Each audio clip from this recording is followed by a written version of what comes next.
તો bridge city તરીકે ઓળખાતા સુરત શહેરમાં ટ્રાફિકની સમસ્યાને હળવી કરવા માટે વધુ એક મહત્વનો બ્રિજ ટૂંક સમયમાં લોકાર્પણ કરવામાં આવશે।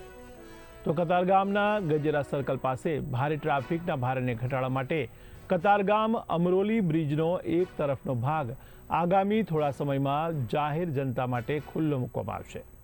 સુરતના મેયર દક્ષેશ માવાણીએ આ બ્રિજની મુલાકાત પણ લીધી હતી। આજે અમરોલી બ્રિજ એટલે તાપી રિવરફ્રન્ટનો બ્રિજ છે। એ બ્રિજ જેવો પૂરો થાય સુરત બાજુ તો એક રત્નબાલા ઓવરબ્રિજનું કામ શરૂ છે।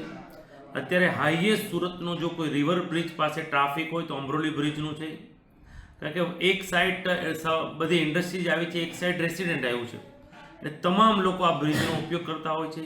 એમાં રત્નમાલી પાસે ખૂબ જ ટ્રાફિકના ભાગરૂપે મહાનગરપાલિકા દ્વારા અત્યારે ઓવરબ્રિજનું કામ શરૂ છે।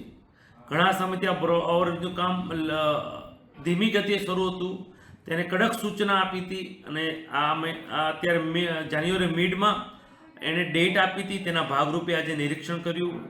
જેવા કમૂરતા ઉતરે એવા તરત આ બ્રિજને અમે સુરતીઓને એક બાજુનો રેમ્પ સમર્પિત કરી દઈશું, એટલે 50 થી 60% જેટલું ટ્રાફિકનું ભારણ અમરોલી બ્રિજ પર આવનાર સમયમાં ઘટશે।